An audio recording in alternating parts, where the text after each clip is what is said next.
fine, thank you. So in the link, there is an agenda that Herb's going to share. So there's a couple of things we want to talk about. So we really want to try to start about 6:35. There will be a Google form that you guys can sign in. Even if you are a member and we've been there, we just like to keep attendance on who's showing. So if you don't show in a while, I'm coming to look for you. We're going to talk about an overview today. What April will do a lot of highlights. Like I said, we're really moving and gathering some momentum, and our fearless leader Renee will talk about that. We're also going to talk about some RCV intro stories and just a lot of good stuff today. So the agenda is there. You can follow along, and we welcome your comments and your suggestions as well. So it is 6:35, and as I said, I'd like to start at that time with the beginning of our meeting. Give me 1 second. I'm gonna make sure my charger doesn't go.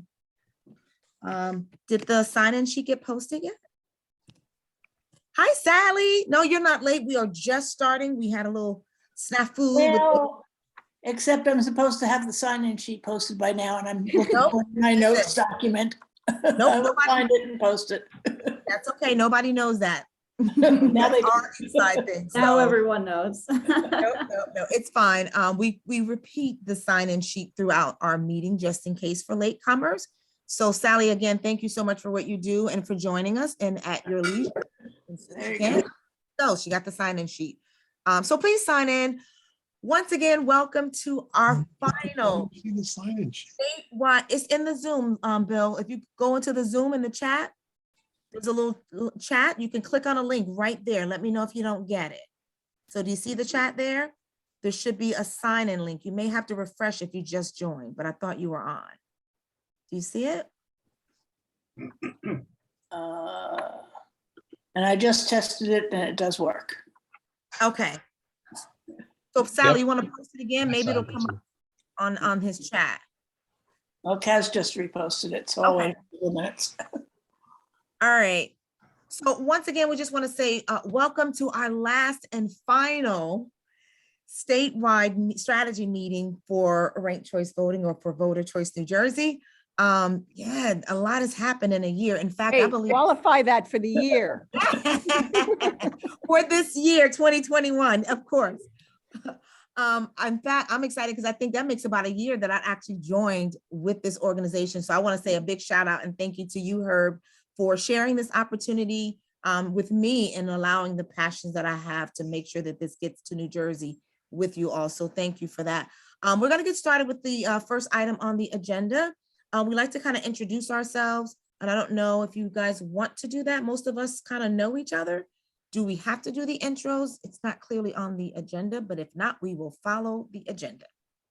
Well, we have Amani is new to the group and Meta Lockhart is new to the group. And Sarah is not new to the group, but she, I don't think has been at a monthly meeting. So why don't we go around? Again, my name is Kamula Tillman. I'm a team leader for fundraising. It's a year anniversary for me for Voter Choice New Jersey. I'm excited to be here with you guys this evening and just hope to just continue to learn, grow, and bring Voter Choice New Jersey bring choice voting to New Jersey. Okay, I'm gonna call on someone unless you wanna just chime in. Sally Gellert, Bergen County, New Jersey, jack of all trades, mistress of none. Renee Steinhagen, executive lead, soon to be a resident of Jersey City. Barry Bender, I'm down here in Ocean County. I'm data management lead, and I do whatever you guys need me to do. Agnes Marsala, I'm a art and video lead in Chesterfield. Larry White, Speakers Bureau, Howell, New Jersey, Monmouth County. John Chu, Middlesex County, just visiting today. Herb Tarbus, sorry, Herb Tarbus, Piscataway, volunteer onboarding, Living in Florida. hiding in Florida. Hiding in Florida? Hiding. He's in a witness protection program. Hiding in Florida or hiding from Florida? No, I- he's, I saw a T-shirt today that said DeSantis 2024, Make America Florida. What? Oh, no. Just letting you know what I saw. If I'm elected president, I promise oranges in every pot. I'll take it. I will take it. Amber Saravia, Live Outreach Lead and Middlesex County. I'm Chris Adair. I'm also on the live outreach team and I'm in Hoboken. Woo! Bill Graves, For later. Bill Graves in South Orange, and I'm working on getting South Orange and Maplewood to adopt trigger ordinances. Woohoo! They're a really good, pretty interesting town. I'd love to see that happen. Well, they are the only ones that Amani would join the Oakley. school board. Mhm. I'm Ani Oakley in Montclair, New Jersey, New Jersey's 10th Congressional District. I am also running for Congress here in Yep. New Jersey's 10th Congressional District. And thank you so much for everybody for having me. Woohoo! Welcome, Imani. Thank you. I can go next. My name's April Nicklaus. I'm the lead for messaging team and the community engagement team, and Renee's deputy on the executive team, New Brunswick, New Jersey. And I don't know if it's showing up this way for you all today, but I am strangely blue this evening. No, I'm not sure. Okay, so maybe I'm just blue. I'm blue looking to myself. Weird Well, your computer. color's a little issue. off. Yeah. So you have a little bit of a background that's green-blue. Yeah, well, this wall is supposed to be white. I don't know how it looks to you all, but it looks very blue when it's reflected back in my screen. So I promise the rest of the room is not actually blue. Anyway, that's me. You hope it's not a blue Christmas for you, April.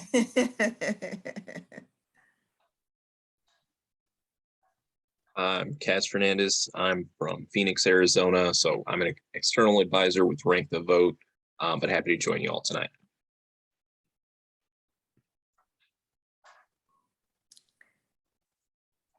Thank you, Does Kat. want to introduce herself?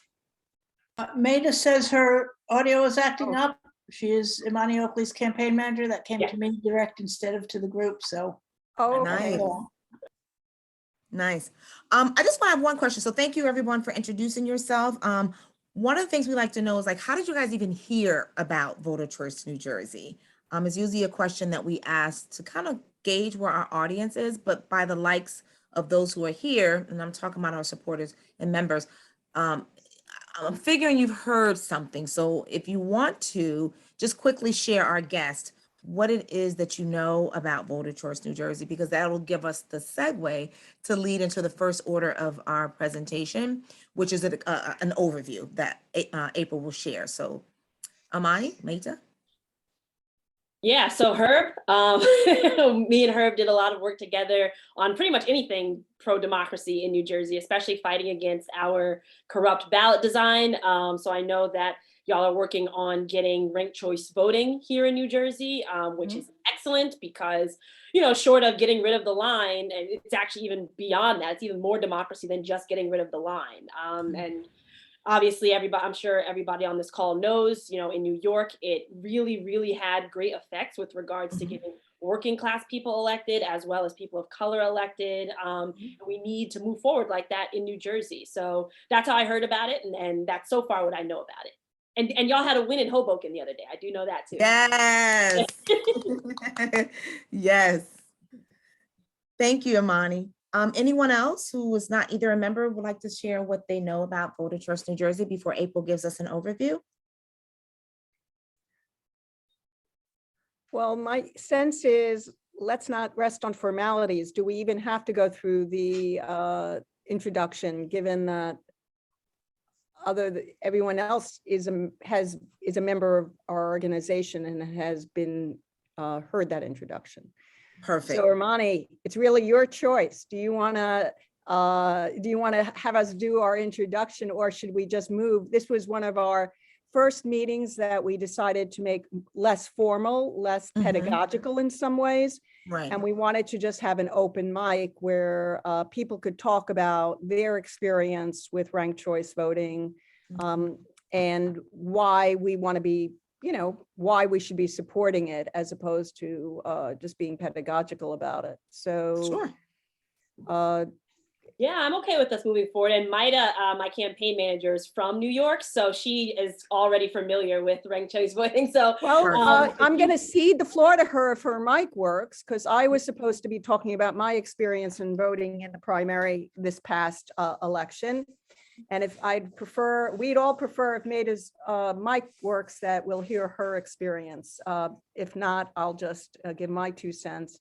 And I know Sarah's on the line. Sarah's is Australian and has been voting with ranked choice voting in the national election. So, well, also, just so you know, Amani, do you know how we're set up in terms of teams? So that I don't know. That would be something. good to Okay, know. so maybe let's go through the presentation quickly, the Agreed. overview. April, you go ahead and just sort of skip over any portion that tells us pros and cons, I guess, of you improvise as you feel. Sure, I'll improvise, absolutely. All right, well, we can go to the next slide. So I imagine most of us are here with some baseline familiarity of ranked choice voting, all the problems, toxic polarization, government dysfunction, the fact that people can win elections without actually having the majority of the public support them, all problems, and ranked choice voting is what we think is a very strong solution to those issues. Next slide. So even for folks that have been involved, it's always good to have a refresher on what is our big picture vision of what we're aiming for with all the work that we're doing, and what are the strategic goals that we have for our campaign to help us reach that vision. So ideally, what we want is to get ranked choice voting in place for all New Jersey elections. Our shorter term 3-year strategic campaign goals revolve around state bills, one to get ranked choice voting used for all state and federal races, and another to enable ranked choice voting to be adopted for all local elections, either through the council work or through voter initiative directly by the voters. And then a little asterisk at the bottom, because nothing would be New Jersey if it were not more complicated than it had to be. Because of the wording of New Jersey's constitution, the governor and lieutenant governor would require a constitutional amendment to get ranked choice voting in place for those. So that would be a further down the road battle. Our main priority is getting ranked choice voting in place as quickly as possible for as many voters as possible, which is why our strategic campaign goal for the next 3 years is focused around local elections broadly and for all the state and federal races, excluding governor and lieutenant governor. So that's the big picture we're aiming for. Next slide. Oh, we're already here. Great. So how do we do that? Most of us on this call have at least a little bit of organizing under our belts. So basically we get there through organizing, grassroots power, visibility, public education. Right now, one of the biggest obstacles that we have with ranked choice voting here right now is a low level of public knowledge about it. It's broadly popular with people who know what it is. And so we got to get more people to know what it is for that popularity to push us past the finish line and actually get ranked choice voting across the state. And then because of the wording in state election law currently, we need to pass bills on the state level, both for the state and federal races goal and for enabling RCV to be used in local elections, because right now with the way that state election law is written, a municipality can't just implement ranked choice voting for their own local elections, even if they want to. That's just not accounted for in the wording of our current election law. So we need to pass a state bill that will allow for that. So part of our strategy for organizing at the state level is actually doing a lot of local groundwork, like what Chris was leading for us in Hoboken, and what Bill is helping to lead in South Orange and Maplewood, and what many other people are helping to lead in many other places that Renee and others are working with now. Getting the public and local elected officials on board to push the state to act that will actually enable localities to use ranked choice voting if they so choose. Next. All right, and then a little bit more of a spotlight on local organizing, because this is really key to being successful in our strategic goals, both for getting RCV in use at the local level and for all of the work that we need to do on the state level to make that happen. In order to get a state enabling bill that will allow for local, for ranked choice voting to be used locally, we need to do the local organizing first to build up the support that will be necessary to convince the legislature to act. And then we'll already have that in place for when we are working on trigger ordinances and getting ranked choice voting to be used by different towns, and leverage all of that power for the tougher battle down the road of getting a state bill that would mandate RCV to be used for all state and federal races. So about our team structure, as Renee was mentioning earlier, the basic way that we are set up with Voter Choice New Jersey is that we're set up as a campaign with a variety of different teams that work together on distinct functions. So we have a live outreach team that goes out, does days of actions, street canvassing in different towns to build power and get people to sign petitions and get on board with the movement. We have a social media team that has a sort of a correlating function online. We have a research and policy team that is really the backbone of all of the information that we use to do all of our work well. A community engagement team that does a lot of work organizing local elected officials and other organizations for ranked choice voting. The list goes on. So we have a lot of different teams that provide different functions at the state level. And then those teams also serve as a support structure when we're working with local activists on the ground in a given city or town, where people who are on the ground in that town want to pass a trigger ordinance or resolution in their town, working with their local council and mayor. And we make it a lot easier for them to do that by the expertise and the resources that we already have provided. So that's a little bit more about local organizing and our state structure and how those work together. And Thank now you we so go much. to highlights, which Renee will be covering. There's a lot of highlights. Before we do the highlights, Herb, can you go back and put on just the graph of the team so Amani can see it? Sure, we would need to go back to, because we decided not to do the lengthy team presentation for this. Okay. So we have to go back to a previous. Well, I just would meeting like her version, to. but just- yeah, we can definitely pull that up. Yeah, let's just be, yeah, Herb, just. Back to skip through it. November. Wow. That's fine. I just want us, that we, yeah, so you can just see. This is, whoa. For all of us who are on here in meetings, since this is a meeting, for all of us to sort of catch up and to realize where we are, I just want for all our participants to acknowledge that we are still looking for somebody to lead our press and media team, everybody. So if you have any friends that are interested in that, we'd really appreciate that. We also have some temporary people. April is doing a great job, and I'm starting to participate in the community engagement team. Ian has been on and off because he's really taken over research and policy. We need somebody who would like to do outreach to organizations around the state, who feels really comfortable picking up the phone, trying to arrange meetings for Speaker Bureau. So everybody, if it's not you, if you have any friends who you can take their arm, we're really the activities starting to pick up. And these are really instrumental. As what turned out with Hoboken, April took over knowing the functions of a press person, but we really, this is not going to, the whole idea here is that we're several people, though volunteering, who are in on this. And we don't want this to put all the responsibility for these functions on April, who, because of her competency, is able to do it. So again, I'm just going to put that plug in before I do the highlights, because I think it's really important for us. Recruit your friends is the bottom line, because that's the only way we're going to recruit our friends to take over leadership. All right. So the highlights. I think maybe I should turn it over to Chris or maybe she can talk about it, but we did get our first trigger ordinance through last Wednesday.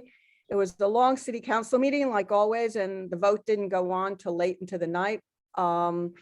And what was nice is there were some individuals, but a pretty important organization in Hoboken, Fund for Better Waterfront, which advocates on behalf of the waterfront in Hoboken and parks generally, felt that RCV was an important sort of improvement to make their municipality more responsive. So that's a key for us when we go to other local communities. It's not just on local activists or individuals, but there might be an organization whose whole activity, whether it's environmental, whether it's schools, whether it's playing with parks or whatever they're organized, transportation and bike lanes, whatever they're organized around, it shows us that that organization might want to work on a democracy reform issue of their municipality because they spend so much time in front of the municipality. Also, sort of timely, because we sort of knew the Hoboken vote was going on, we, TJ Mango, who was the executive director of New York State, ranked the vote, moved to Hoboken, and he wrote an op-ed piece, and we were able to place it in the Star Ledger. And she, with a little reminder, we got it out before the Hoboken vote. And if I say so, Zwicker, Senator-elect Zwicker retweeted it. And I think he said something like, we're all for RCV, or I don't remember what he said. And then of course here, we're highlighting you, Bill. Bill Graves, who's a member of SOMA, which is South Orange Maplewood Action, whatever. Their election group, I guess, recommended to the group to support RCV. And now I think we're going to be starting to work on a strategy with them to help them get a trigger ordinance passed in that state. And Bill, I promise you'll get 2 new ordinances tomorrow that are modified based on information, further discussions with Sarah John, who's our research person. And just so everybody understands, this alternate way of counting single transferable vote is really only something that's appropriate if you have 3 or more candidates, not just 2. And so Maplewood, different than South Orange, will, for their municipal election, will always have 2-2-1. And so STV as a means of counting is just not an appropriate mechanism. With that, we'll move on. If we do have another minute, Larry has requested in the chat to get a little bit more info on the work in Hoboken and how we're replicating it elsewhere. So good question. Chris Yes. and or Renee, if you want to share some thoughts about that. Well, I'll start just from an overview, and then Chris might have some of her own contacts, maybe in some municipalities, asking her local election officials to speak to their friends as well. We're hoping that members of our group come to us, say that they're interested in initiating it, and or a councilman approaches us. We have got a councilman from Edison has approached us, and he feels that he can possibly get something going. And of course, once a councilman approaches us, it's our obligation to try to find some community groups within that township to help support that councilman. So I just got another interest from someone in Newark. So I guess what we as an organization will do, we'll see the people we can do outreach to in Newark if they're interested in meeting together, or we'll ask Amber whether we can organize a day of action in Newark, and we will try to get more signatories. That's someplace where we do not have a council person saying it. Agnes is somebody in our group who has already spoken to one of her council people who is interested. And so we're going to provide a trigger ordinance there, but then work with Agnes to enlarge the group. So that group itself can make a determination of how to strategically get it done. And that's where I guess Chris can come in with her own experience, how she was able to approach council people and why it worked in Hoboken the way it did. Yeah, I mean, I would say first, I want to really thank Renee and everybody on the team for, I mean, really creating the ordinance, the trigger ordinance language, which was a big deal for me because I couldn't do that. So we did have council people who were interested in RCV and frankly, an administration that was interested in it as well. We've gone through an election a few years ago where our current mayor was elected. There were many people running, and there were some people that were upset that person hadn't won the majority, if you will. And we do have runoffs here, but obviously, as we all know, ranked choice voting is instant runoff, and it kind of creates this scenario, this perfect scenario where we can have the runoff and we can have majority wins without the additional burden of a runoff election. So we were kind of lucky enough to have two council people that I had good relationships with, to approach them, and essentially they were on board right out of the gate. There wasn't really a lot of persuasion I had to do. And to Renee's point, it was very advantageous that Fund for a Better Waterfront was able to, another very kind of influential organization within Hoboken and has a lot of goodwill, if you will, that was able to kind of come and support ranked choice voting, right? So they really came out strong with that, and essentially it passed unanimously, and the mayor of course supports it as well. So we were really lucky that way. We also got some other organizations. Ron Batista from Hudson County Progressive Organization came out and supported it. So the hope is that now we can kind of move to neighboring municipalities like Jersey City, I think is really kind of high on my list, frankly, to kind of push. And I think the momentum that we have here really allows us to kind of do that and kind of push out to these other municipalities. So that's the hope. I have a question if I can. So the Hoboken ordinance, does that mean that like, is that similar to like a resolution, or is it like it actually is implemented or is going to be implemented? No, it's an ordinance. Uh-huh. So it's an implementation, but what we did was it only will go into effect when the state enabling bill gets passed. So that's what it's called by trigger, meaning there has to have an event in order to trigger the implementation of the ordinance. Got it. The other thing that's, I think that Chris will attest to, we are having an ordinance that the ordinance just says that the municipality will put the question to the voters. Because we, as an organization, have made a determination that ranked choice voting has to be something that the voters themselves ask for and approve. Also, as a matter of law, just since we're working through the municipalities, effectively, ranked choice voting is what we call a charter change. It changes the charter of the municipality. And the tradition in New Jersey is that charter changes are adopted by the voters. They're not something that the municipality, the council can do itself. And I think if I remember, Chris, not to put words in your mouth, you came back to me first and you said they're reluctant to impose it on the voter, the next city council. Like if they do it, it's the next binding. They didn't want to, there was a binding. And so the minute we said, no, you're binding yourself to do is put the question to the voters, I think their response was, we're all for that, right?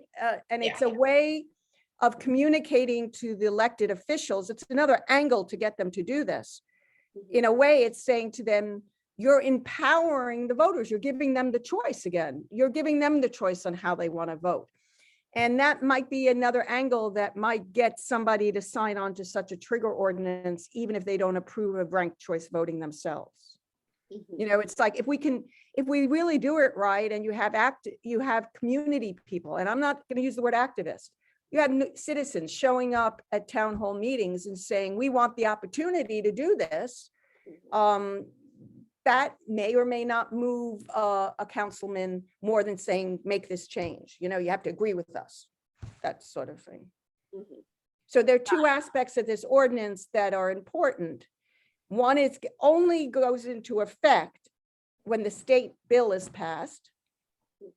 And two, it's not imposing ranked choice voting. And what we have done in design, hopefully, and this is being very clear here, we're hoping that in the new session, by January, middle January, we have a bill, an enabling bill introduced in both the Senate and the Assembly. And if we do that, then we're running around the state for the next 4 months, 5 months, trying to get these ordinances passed. And then maybe in June, before they break for budget or before they get to budget, we can come, any traditional lobbying campaign that we do is supported by maybe 10 ordinances. Right. And at that point, if the bill passes, and it's signed by the governor, we then have, coming the next November election, when you're running, Amani, we have people voting on this question, and there's more likelihood to get people to the polling place. I mean, everyone's worried about participation. Well, if we can in Newark and in Jersey City, and I don't know your district 10, if we can get ordinances passed and we get a bill passed, you're going to have more people coming out to vote in November, because they're going to be voting on ranked choice voting as well for their municipality. That would be the ideal. You just heard my ideal, my dream that I've been not willing to really articulate because I really was afraid of not getting an enabling bill. But my fingers are really crossed, and it seems like Zwicker is really ripe to do it. And then we have a commitment from Benson if Zwicker does it. So we're going to have to do a lot of work here in January to make sure it's there. Gotcha. Okay, yeah, I just wanted to kind of get my grasp around like how the ordinances play into the like getting it. So thank you. Yeah, I just wanted to make sure I understood.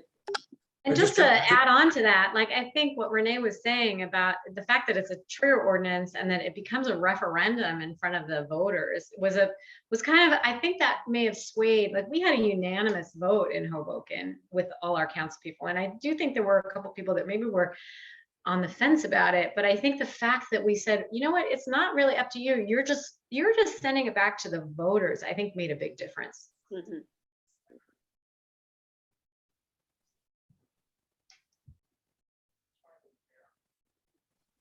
There might have been a little help behind the scenes, Chris, just so you know, because it seemed like some of the opposition was coming just because Bala and was the supporter.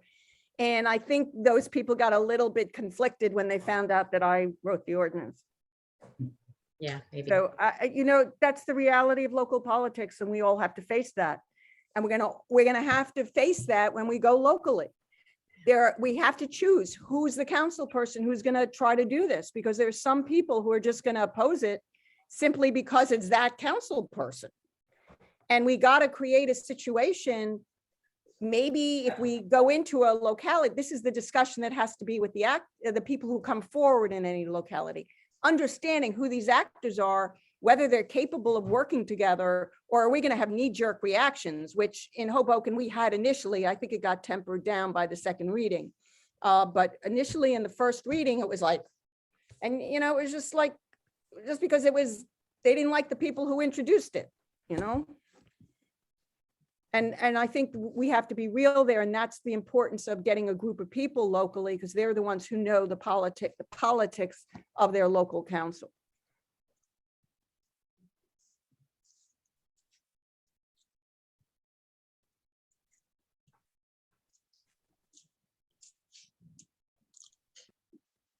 All right, well, that was all very informative. More information on the big win in Hoboken, and our overall strategy for all the local ordinances we're working on. And now I think we'll be moving into the main part of the meeting, main part of our non-pedagogical chill meeting. It has become very educational despite our best intentions.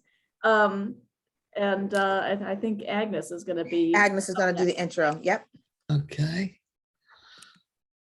All right. Well, hello. I don't know. You guys can see me. Yes, ma'am. Okay. Welcome to the first ever Voter Choice New Jersey statewide open mic. My name again is Agnes Marcella, and I'm from Chesterfield, right in the middle of our state. and I'll be the host for what I hope will be a fun and engaging segment here. So the rules are simple. We've actually been doing it just now. There are no rules.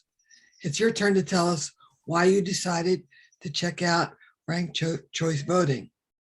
So feel free to share stories, espouse your thinking, or ask questions of the group.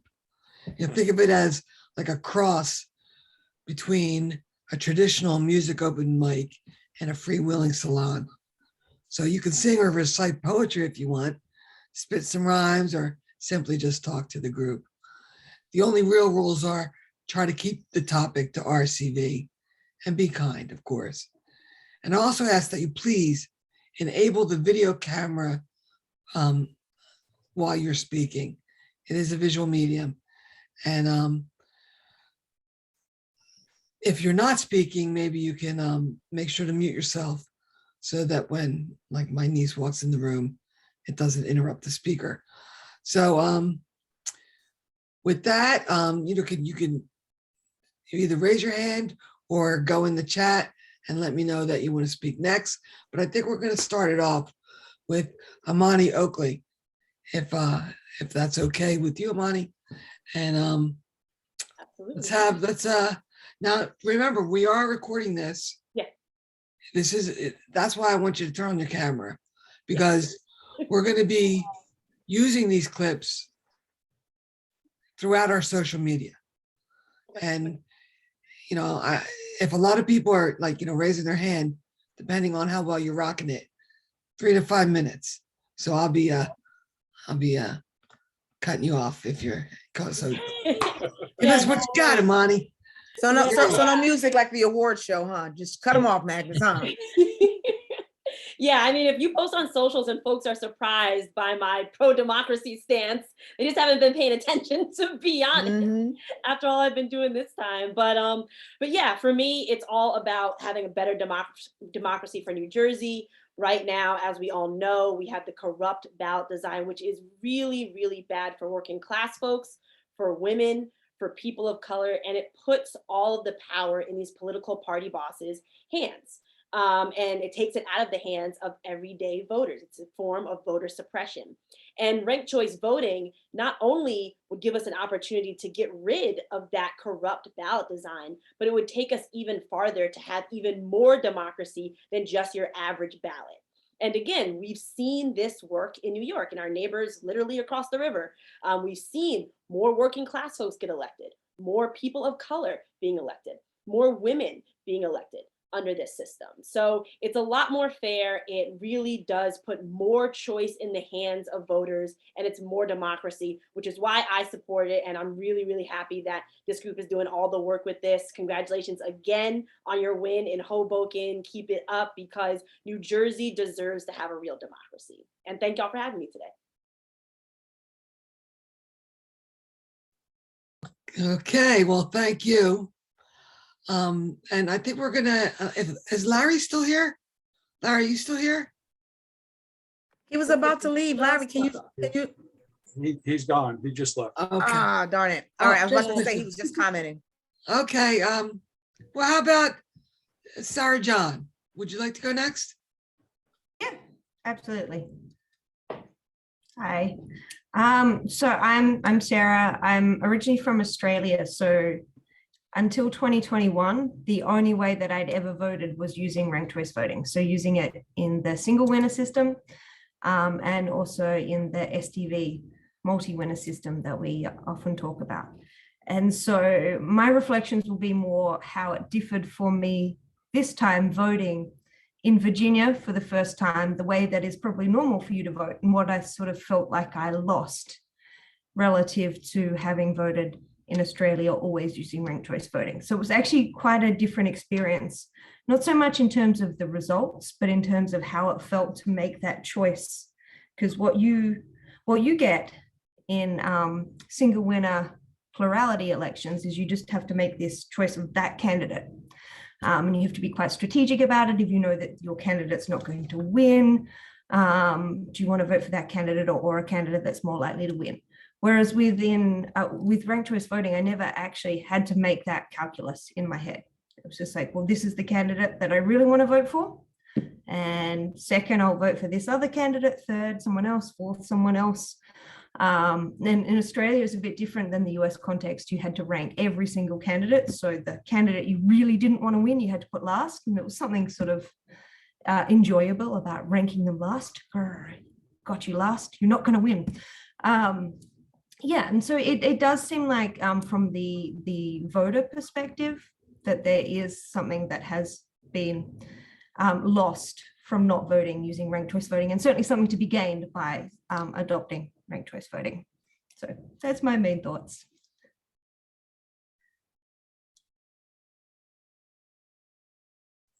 You're muted, Agnes.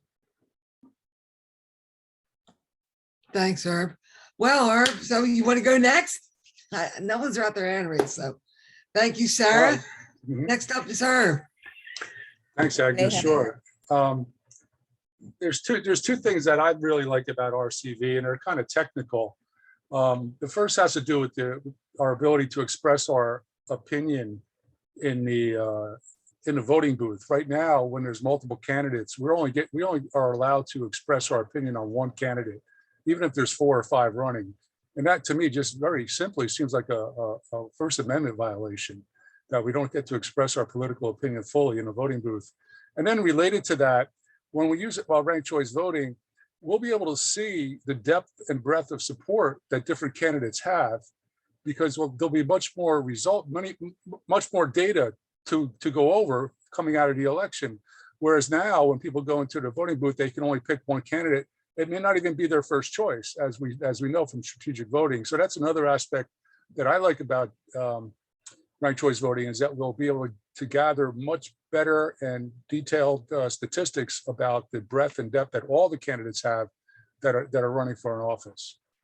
Thanks. Okay, well, thank you, Herb. And next up, to regale us with her stories of ranked choice voting, is Renee. Welcome, Renee. Hi. So I'm going to come with it from a different perspective of what it was like to vote, use ranked choice voting in the New York City. Just so you know, it was a primary. And what was very interesting was not just the experience in the booth, but what went on prior to the election.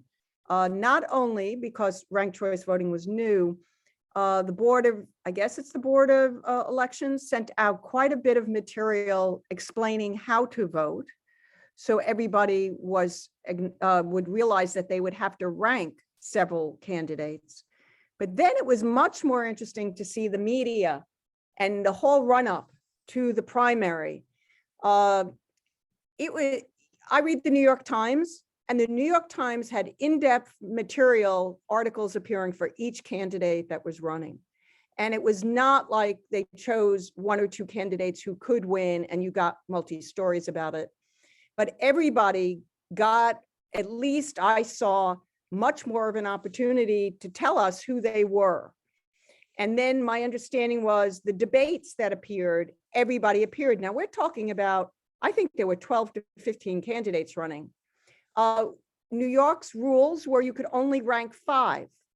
So that was very interesting. You knew that there were about, let's say 10, 12 candidates running, and you could only rank 5 of them. And so you really, at least I did for the mayoral race, I spent a lot of time trying to figure out the nuances of these different people. And then there was, what was going on was the typical special interests were trying to discredit certain candidates simply by those candidates trying to to campaign with each other and try to show how. So the big thing is, yes, there's still ethnic voting. You had Andrew Yang and Garcia, and I forgot what Garcia's first name was, started campaigning together. What was going on was the South Asian, the East Asian vote. Garcia was trying to get the second choice for the East Asian vote. And possibly Yang was trying to get the second vote for some Hispanic voters just because Garcia's name was Garcia, even though she was an Anglo woman just married to someone from Puerto Rico. So it was just a very interesting experience prior to the election. And then when it came to actually voting, that was more interesting, not for the mayoral, but you had to rank candidates for your own council as well. And for attorney general or district attorney, I think attorney general. Very interesting for me. I only knew one person for my city council. Very interesting. And that was probably because the other candidates, there was not much attention in the newspapers to the local city council candidates. So much attention was spent on the mayoral candidates. But I felt sort of silly. At some point, I only ranked 2 because I thought I knew both of them. So in a way, another, I think a really secondary effect, or maybe it's a primary effect of ranked choice voting, is that you as a voter will know who the candidates are, and you'll have a better understanding of their policies and who they are, rather than just, this is a D, this is a prohibition party, this is a Green party, this is a libertarian. You will find yourself paying attention to what these candidates say. And you also, I believe, the media will start paying attention to what all candidates say, and not having chosen 1 or 2 of them to be the only ones in the race. So that, I thought it was a really positive experience as a voter. And I do think it changed the dynamic of the primary. It shows the status quo that the parties themselves were not willing to adopt ranked choice voting for the general election, because that actually could threaten them. And that is one of the reasons why we here in New Jersey are focusing on the general election, where we really hope that, especially on the municipal level, that more candidates will run and people will be running on their policies for the municipality, and more voters will educate themselves to who these people are, and not just let them hide behind a slogan of a party. Okay, great. What do you think, Barry? Barry Bender, want to go next? Hello. Yep. I had never heard of ranked choice voting until 2017, when the party I had joined, I attended their first convention, and we picked 3 co-chairs for the party, and everything was done with ranked choice voting. And they chose me, after giving me a quick lesson, to be the one to tabulate the voting results. It was very, very interesting. But I also saw how the voter's voice is heard much more clearly through ranked choice voting. And we were talking previously, people had mentioned the media, and it would be nice to get more voice for other than the ones that are deemed to be the candidates. But here in New Jersey, I don't know if people know this or not, when you're running for governor, to participate in the debates, you have to have raised $490,000 by September 1st, which goes completely against anything having to do with ranked choice voting. It eliminates anybody who does not have big money behind them. So to bring ranked choice voting here to New Jersey, I know that the governor and lieutenant governor is a much harder fight, but overall, bringing it here to New Jersey, as we saw in reviewing the 2021 results, there could be a lot of differences and a lot more voices heard and a lot better representation of the people done when we bring ranked choice voting here. And that's my spiel. Thanks. Thank you, Barry. This is great. I just want to take a small, quick commercial break and just once again welcome Ray and John, who joined as we were starting the meeting. Thank you guys so much for joining.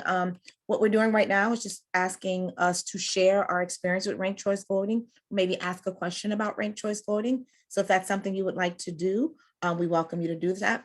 Also in our chat, I will post again, we have a sign-in sheet. We'd love to continue to follow up with you, maybe talk to you later in case you don't have anything to say today. If you could just sign in on the sign-in sheet, we'd love to keep in touch with you. So thank you again, Ray, John, for joining. If you'd like to chime in. Yeah, John, why don't you yourself. go next? No pressure, John. Miss John? Hi. John. Hi, everybody. Sorry I was running late, but No worries. I wolfed down a bowl of soup in the beginning of the meeting, if you noticed. But I'm here. I agree with what a lot of people said. And I guess if you were here at the last meeting, you might have known that I've been involved in politics in Camden and Burlington County for many, many years. In particular, I became the municipal chair of a party that's now out of power in my hometown. And I deliberately took that role to prevent the people that are most like New Jersey politicians and party leaders who, take donations and hand out contracts and pick candidates that are yes people, and you won't want them walking your dog. They may be wonderful people, but you won't put them in office, and pretty much block out everyday American citizens that actually are smart and have good ideas. But if you aren't in connection with the people and will do what the party bosses decide in back rooms so that it's a big money game and all that stuff, you don't have a chance.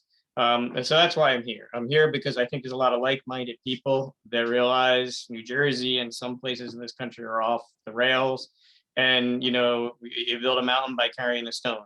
And the first thing I think would be a great thing is ranked choice voting. I mean, what we said, it could force the press to actually cover other candidates. So if someone isn't a party boss selection, maybe people pay more attention, especially down at the local levels. And I wish New Jersey had initiative and referendum.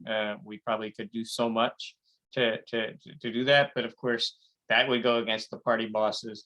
It drives me nuts when you see debates where how much money you raise decides whether you can participate. I mean, that's ridiculous, because then the same ideas or same bad ideas or same just party posturing continues. And I think people all know democracy seems out of whack in America. So that's kind of why I'm here. In a nutshell, I know I babbled a lot last time about some of my experiences, especially down here in South Jersey, where there's, one of his kings got knocked off in the state Senate race. So somebody can lose once in a while with a little bit of money. John, where is? Go ahead.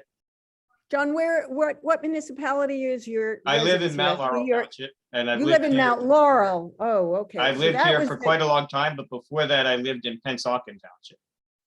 Okay, but so I was in Camden County, and a guy named George Norcross was the municipal chair when I was a teenager in Pennsauken Township. Now he's, best buddies with Trump, and has his brother in the Congress, and well, like we said, one of his capos got knocked off, so who knows? Yeah. And now he's running for governor. Isn't that wonderful? Oh yeah, well, he was planning to do that anyway, but I think he realized that he was planning to do it as the state Senate president with all that power. So he realized he had to send a message to South Jersey Democrats that he's going to run, so get out of my way, and also, start raising money, because his name's not going to be in the paper every day for the next 3 years. Well, could be. I mean, maybe some reason that he wouldn't like. Yeah. Well, that's also, there's another thing with Mount Laurel that's sort of interesting, because it seems that there was enough of movement in Mount Laurel that you guys wanted to move to nonpartisan elections. Yes, from a I local led that perspective. movement. I led that movement. And then the legislature turned around and upped the ante to 25%. So you knew about that. Very good. Yeah. Okay. Well, my esteemed John, just so you know,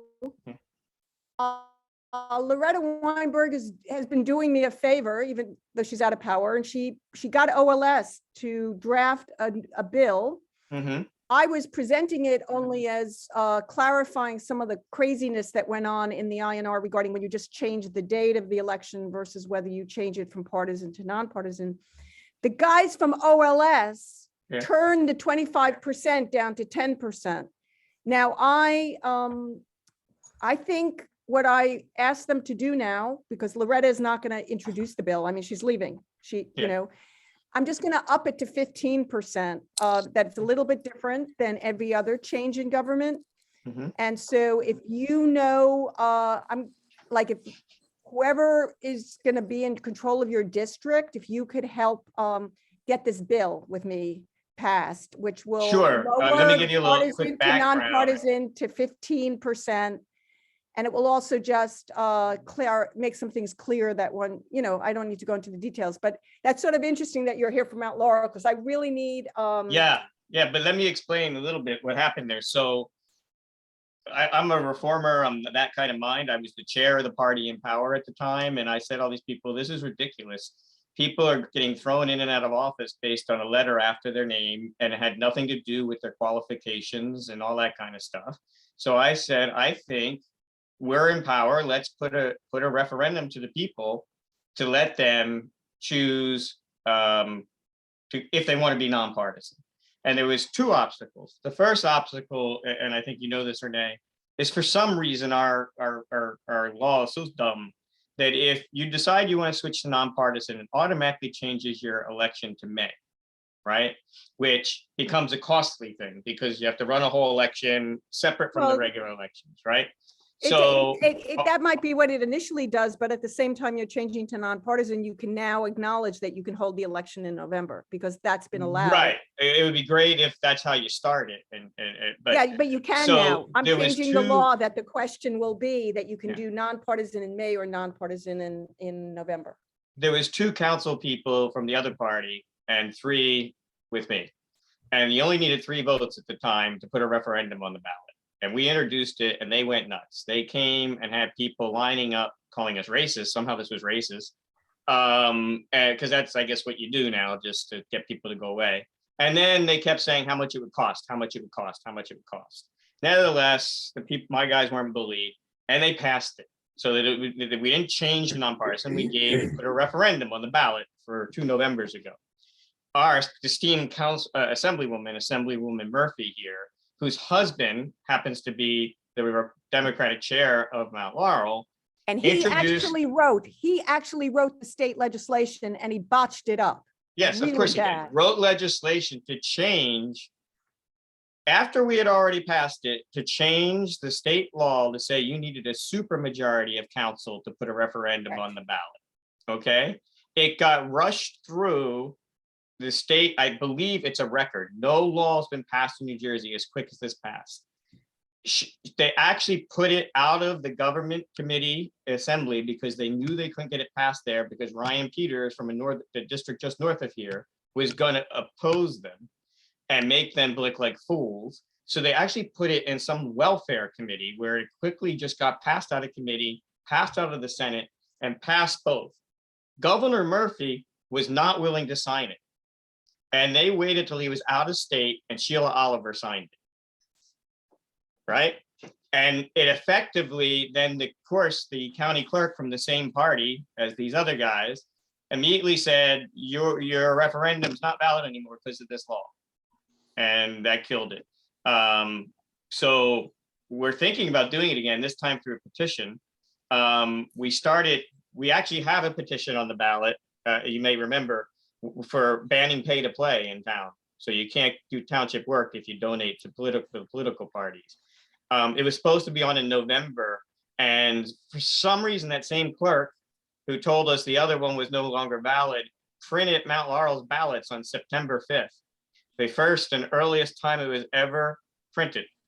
And therefore, they said our referendum couldn't be on the November ballot. So we had to get lawyers and point out the law says, if you don't put it on the November ballot, you have so many days to put a referendum on. They didn't realize that. So originally they tried to schedule it for December, like literally like days before Christmas, because they knew they can get enough of their people out to vote no. So now we are scheduled. It is scheduled for February 1st. So I'll be working to get that referendum passed. But maybe the next one will be, I'll help you any way you want, okay. Renee. No, but we should talk about it because I also have someone from Morristown who's asked me to do a non-petition. If we could get this bill and slip it through pretty quickly and lower the 25 to 15, that will be helpful to you, I guess, unless Yeah, you I have know enough some people who citizens. support it. I know who definitely won't would be my state senator and 2 assembly people. Hell, they authored and put through the opposite. Yeah, but just making it a little bit harder, the argument is it's making it impossible for many. Okay, well, let's move on. It's maybe a Sure. smaller Thank you. municipality because as you've seen. Can you guys hear me? Because I just couldn't hear Renee. Yeah, So- Renee froze for a second, but Okay, so fascinating thank you. stuff. And Yeah, it's we're good back to stuff. Well, this is a sidebar. It's not about RCV, but it just shows you the politics of the local government and when trying to do things that are threatening to the status quo, which, Mhm. you know, nonpartisan election is the beginning of that. Yeah. Because nonpartisan elections, which some of the larger urban communities have been living with for a long time, and some could argue have degenerated into just either all Republican or all Democrat anyway. They do open up the possibility for for runoffs, and they are what we identified in our initial strategy. Herb used to call the nonpartisan municipalities the low-hanging fruit, that we could convince them to try to use RCV. But John, you should get in touch with me so we can actually work Sure. on a petition. I'll send you my and- email. Okay, and I'll get in Okay. touch with you. Great. How about if we asked Amber to go next? I just want to say welcome to Greg, who just joined us. Great. How Yeah, I you can- doing, guys? Hi, Greg. How are you doing? I haven't heard from you for a while. Yeah, I'm good. I'm just a Awesome. little bit busy. Yeah, I feel you. holiday stuff. It's crazy. Christmas is next week. Time is flying. So yeah, I can share a little bit. So about a year and a half ago, I found out and heard about ranked choice voting. Before that, I wasn't too motivated, even though I would say I've always been an activist. I wasn't too motivated to help, you know, change and uplift our system. And I was searching for solutions. So I'm really excited and really happy. I was really excited and really happy to find ranked choice voting and to find something that I feel like that could, you know, help uplift our democracy. Since then, I've been working with the live outreach team to do work on educating people across New Jersey on what ranked choice voting is. As you heard earlier, April was saying that a lot of people, you know, don't even know what ranked choice voting is. This first time hearing it. And so live outreach, you know, we do a lot of good work in educating people who used to be like me, who used to not know what ranked choice voting is, feeling unmotivated, feeling like their voice isn't being heard, but wanting a solution, wanting to still having that hope still somewhere in there to fight for something and to fight for democracy. And so I feel really appreciative of, you know, Voter Choice New Jersey for giving me that opportunity to take on the live outreach team. And I'm really excited for the good work we're going to continue doing, because, you know, this is just the beginning, but we have a lot of momentum going. And so I'm really proud of us and I'm really excited for the future. Thank you, Amber. That was great. Of course. Yeah. How about Bill? Bill, you want to tell us what got you motivated and involved? Bill Graves? Yes, I've been a member of a local grassroots organization in South Orange and Maplewood called Soma Action. And last year, the Voting Rights Committee of Soma Action lobbied our freeholders to purchase optical scanners for the vote tally. And during that effort, I sort of got involved or learned more about ranked choice voting. And there was an excellent piece on National Public Radio, maybe a year or a year and a half ago, about an election in Ireland where they had ranked choice voting. And it was a fascinating piece. And they had the woman who eventually came in third in a three-person race, who started out in the 7th position. And as the vote tally went down, she moved up and up and up until she came in third. And that really fascinated me. And so that's one of the reasons that I got involved.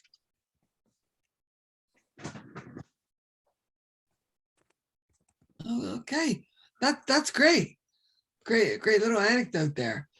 All right, how about Chris Adair? What can you share with us, Chris?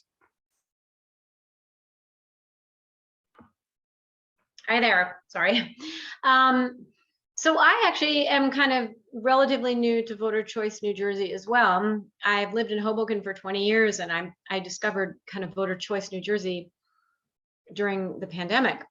I've always been interested in ranked choice voting, and in fact, where I come from in Northern California. They've been doing ranked choice voting for over 10 years, and then San Francisco Bay Area.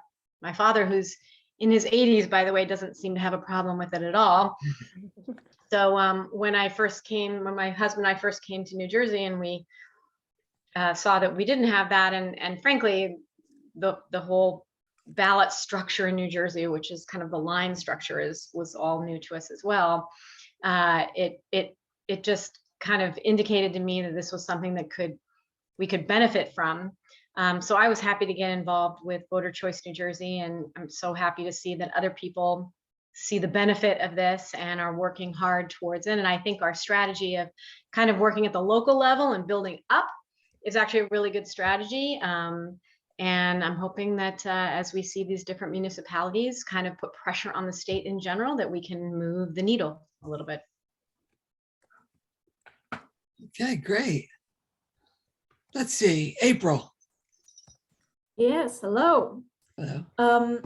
So I forget when exactly it was that I first joined up with Voter Choice New Jersey, probably a year-ish ago, maybe longer. But what really motivated me to get involved, I've always sort of known ranked choice voting as an idea. I've been aware of it for a while. But with all of the other political work that I do, I work on a lot of other issues, in addition to democracy reform. And I was just feeling like every time that I tried to do anything to bring people together to, talk to someone who was ideologically different than me, it was like trying to walk through like tar sands or something. I was like getting dragged down, couldn't move, because everything was just so hyper polarized and getting even more so from year to year, that it was just becoming impossible to do anything good for the world, even things that people would agree on if they stopped to think about it, because everyone was just so incredibly caught up in the us versus them, Democrat versus Republican fight that's always constantly playing out 24 hours a day on national cable news. And I was just feeling in all of these other areas that I was working, like there is no way that we can ever make the world better with this two-party, very us versus them polarized system where everyone is constantly fighting each other and there's only ever two sides to anything. And that's not really how people are, right? People aren't just one thing or the other. People are a lot more complicated. And our political system just doesn't really reflect that because of the way that our elections are run. And so I sort of was starting off in the realm of other issues and working my way back to, well, how can we make any kind of progress on any of these other things? And eventually ended up with, oh, well, we obviously need ranked choice voting because that's the only way that we are going to solve all of these intertwined problems of the hyper polarization and people's dissatisfaction with government and with the feeling of being a voter when they are looking at the choices that they have available. And so I was really motivated to get involved in this because I was looking at the big picture of all of these other changes that I would like to see in the world, that I would like to work on, that would just be much more possible and a lot, and be happening in a much more civilized and thoughtful way if everyone was using ranked choice voting and building their mentality about politics around that more nuanced system of how to think and express themselves versus the us versus them, only two sides mentality that people have for the most part now. Yeah, great. I agree. Well, thank you. Kamula, would you like to tell us how you got involved in ranked choice voting? I most certainly will. And that brings us to the closing part of our meeting. So what better way to end or close it out but with voila. Except Greg, if you want to chime in and share your experience with ranked choice voting before I kind of give my we comment. didn't do Sarah either. Yep, Okay. I know. Sarah and Greg. And All right, Sally. yeah. I mean, Sally. Yeah, I mean, I started getting in. I actually started from Wait, the People's Greg. Party. Yeah, Greg, can you turn on your video? I'm in my parents' house. I can't, Oh, okay. but All right. I yeah. but I normally can at my apartment. But no, I got involved through the People's Party. I don't know if anyone knows Kate, but she's like a pretty local activist in the Middlesex area. And I was talking to her, and I really like in the beginning because everyone got radicalized during the pandemic, pretty much. So I pretty much agree with a lot with what April said. But you know, fuck it, this like two-party system. But I wanted to like really focus on like on a particular issue. Like I like kind of looked at like helping like kids in like Yemen refugees or like Medicare for all, but ranked choice voting in particular seemed like the very most next like possible issue. I'm not really sure how to describe it. It's the most probably dignified issue that we could actually put into practice. Like I don't see like Medicare for all happening in like a while, but like I can see ranked choice voting happening. Okay, great. Thank you. Kamala, do you want to take it back, or Sally, did you want to speak? Sally, do you want to share? Sally always has some really good stuff to talk about. Yeah, I've been here since almost the beginning. Sally, do you have a camera? I don't know that I do. Yeah.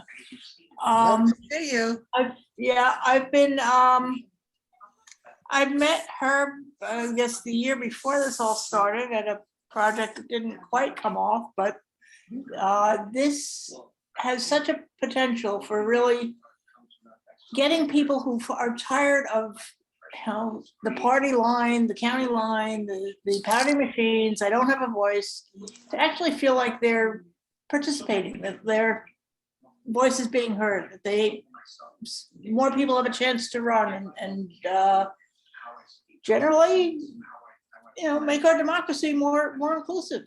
And we need it. We need it now. Okay. All right, Kamala, it's all you, unless anyone else would like to kick in again. All right. Well, first of all, thank you guys very much for staying on. It's still 13 of us still on here, so only a few had to drop, and that means to me that this was important enough for you to stick around just a little bit more, just to hear what other people have to say. And I love dialogue and not the one-sided conversation. And that's what ranked choice voting is really about, having your say. And that being said, for me, the 6 degrees of separation here, the name that you hear most often is Herb Tarvers. Herb has been active in politics and activism in so many ways. And he's one of the reasons that I'm here today. Herb and I shared, this is how much I love Herb. Herb was the vice president of our Piscataway Progressive Democratic Organization. And when he was not able to do it, yours truly filled in. And because of his leadership, his just his passion about just doing the right thing and operating government in a way that is accountable, that is transparent, and that's responsible to the constituents that they're there to serve. He is what inspires me to get involved. So that was my first reason for going, because I didn't know anything about ranked choice voting. But if Herb said it, I believe it, that settles it. And ever since getting involved and making myself aware, I have pledged myself and my commitment and my time to make sure that I do bring ranked choice voting to New Jersey for all of the reasons that you guys already said, right? As a person of color, I like to prefer to use the word Black. We have a lot of times been disenfranchised in so many ways. This is like a glimmer of hope to me in which that can start to change. We do see women starting to get more involved in politics and women of color. That's inspiring for me. But most importantly, I believe in the power of our voice, and I don't think it should be undermined, compromised, negotiated for anything. And even though our forefathers did a really good job kind of setting up this country with democracy in mind and having a voice of the people, somehow their vision got distorted. And I think restoring our forefathers' initial intent for having representation of the people, the best way to show that is ranked choice voting. How better have your voice heard than to be able to say, if I rank 3 to 4 candidates and 2 or 3 in the top 3 or in the top 2, I still feel that my choices, my voice matters. People need to be validated today. People feel like they don't matter. You got depression, we got this COVID. Ranked choice voting just restores people's faith in a system that seems like it doesn't care about them. And that's one of the reasons that I have continued to push for this fight, because I want to change all these apathetic voters, because that's a dangerous group of people to have. People who just don't care, who won't participate, who don't find any value in that. I think ranked choice voting and the things that are happening across the country that we can leverage with ranked choice voting is allowing us to feel like, wow, I matter. And I think that's my biggest motivation, is to remind people that they matter, not just with voting, but just in life. Mothers, you matter. Students, you matter. And just retaining our voices in whatever it is that we need to do, so that collectively as a nation, we create more cohesiveness than division. Ranked choice voting is going to be part of that glue that start to mend and heal a country. And they don't even know it yet. So that's our job, to get that message out. It's beyond politics. It's beyond just an electoral reformation. It's about healing and unifying the country and allowing the human nature aspect of people and care and concern to return back to this country. It seems to be gone. We're desensitized. We don't care. It's just crazy. And that's really part of my mission in just sticking this out, even though it gets difficult at times, even though it seems like we're losing a losing battle. But again, it's not a moment, it's a movement, and we are moving. And to continue the process of that movement, we have to continue to raise money. Larry put in the chat, he said, outreach and fundraising are the key things to swell our sources. And I think he has a point in that. I have to continue to do a better job with using the resources that are out there, because they're there, y'all. There are people who want to hear more about ranked choice voting, and they want to put their money behind ranked choice voting. So I have to do a better commitment at reaching out to those organizations and trying to wear that hat has been difficult, but I am committed to continue to push through the difficulties, push through the challenges to make sure that, as Larry says, ranked choice voting begins to swell financially and strategically and all these other ways that we can, because it's coming. And I believe that God's gonna let me live to see it happen and be a big part of that. And that's why I won't quit. I wanna start what I finish. Even if I finish 5, 3, 7, 10 years later, that is my commitment to ranked choice voting. So I encourage you to do the same thing. This is a commitment, right? Not just a one-time donation. So if we can try to think about our donations in the way of a long-term commitment, it helps us with maintaining monthly expenses, things that we may want to do, but the funds don't come in regularly. We can take some of those contributions and start using those for those opportunities, for those resources, so that we can continue to grow. So we are up to $140. And these are you who are already our members. Some of our guests have left. So that shows many of you have been given before, and you continue to give. And we thank you for that tonight. I'm going to close and say that our next meeting will be January, is it the 16th? No, let me just check my calendar. We usually have it at the same time. So our next statewide meeting, and correct me if I'm wrong, guys. 9th. Is it the 9th? I have something different on. Why do I have us at 14? Are we sure it's the 9th? Because that's not what I have. It is the second Sunday. So Oh, yep, you're right. It is. I put the 16th. Yeah, On my second phone, Sunday is coming real early in January. It it is. but- And I was just going to talk to you guys about when we do our team meeting, how to approach that with New Year's and everything like that. But yes, January 9th, same time, same sandbox. Please continue to invite other people. It's so good to see you, Chris. John, thank you for coming. Sarah, your story, really interesting. And I would love to kind of pick your ear more to see how it was to be with the norm, which I think is ranked choice voting, and then come to here to the United States and vote somewhat differently. So thank you. Camilla, aren't we possibly going to be game playing on the 9th? We have a game. Yes, play the game. Well, I wasn't sure what you guys were going to do, but that was one of the things I was going to ask in our team lead meeting, if that would be a great way to kind of segue into our new you with something fun. But I want to speak out of turn about that, but that was one of the conversations I have on my notes to ask about at our team lead meeting. So.